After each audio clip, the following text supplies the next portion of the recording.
കുന്നംകുളത്ത് ഉത്സവത്തിനെത്തിച്ച ആന ഇടഞ്ഞു. പാണഞ്ചേരി ഗജേന്ദ്രൻ എന്ന ആനയാണ് ഇടഞ്ഞത്. കുന്നംകുളത്ത് ചീരംകുളം പൂരമെഴുന്നള്ളിപ്പിന് കൊണ്ടുവന്ന ആനയെ തിരികെ കൊണ്ടുപോകാൻ വണ്ടിയിൽ കയറ്റുന്നതിനിടെയാണ് ആന ഇടഞ്ഞത്. ഇടഞ്ഞ ആന പാപ്പാൻ മണിയെ വലിച്ചെറിഞ്ഞു. ഞായറാഴ്ച ചീരംകുളം ഉത്സവത്തിന് ചെമ്മണ്ണൂർ ദേശത്തിന്റെ എഴുന്നള്ളിപ്പിനായിട്ടാണ് ഗജേന്ദ്രനെ കൊണ്ടുവന്നത്. ഇന്നലെ തന്നെ അസ്വസ്ഥതകൾ പ്രകടിപ്പിച്ച ആനയെ എഴുന്നള്ളിപ്പിൽ പങ്കെടുപ്പിച്ചിരുന്നില്ല. ചെമ്മണ്ണൂരിലെ ഒരു പറമ്പിൽ ആനയെ തളച്ച ശേഷം പോയ പാപ്പാൻ സമയത്ത് തിരികെ എത്താത്തതിനെ തുടർന്ന് 6 ആനകളുമായാണ് ചെമ്മണ്ണൂർ ദേശത്തിന്റെ എഴുന്നള്ളിപ്പ് തുടങ്ങിയത്. ഇന്ന് രാവിലെ വരെയും 1-ാം പാപ്പാൻ എത്താത്തതിനാൽ മറ്റൊരു പാപ്പാനായ മണി വന്ന് ആനയെ അഴിച്ച് വണ്ടിയിൽ കയറ്റാൻ കൊണ്ടുപോകുന്നതിനിടെയാണ് ആന ഇടഞ്ഞത്. പ്രകോപിതനായ ആന പാപ്പാനെ വലിച്ചെറിഞ്ഞു. ഇയാളെ തൃശൂർ മെഡിക്കൽ കോളേജ് ആശുപത്രിയിൽ പ്രവേശിപ്പിച്ചു.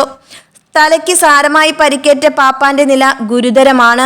പിന്നീട് എലിഫന്റ് സ്ക്വാഡ് എത്തി ആനയെ അല്പസമയത്തിനകം തളച്ചു. 1 മാസത്തിനിടെ ഇത് 2-ാം തവണയാണ് ഗജേന്ദ്ര ഇടയുന്നത്.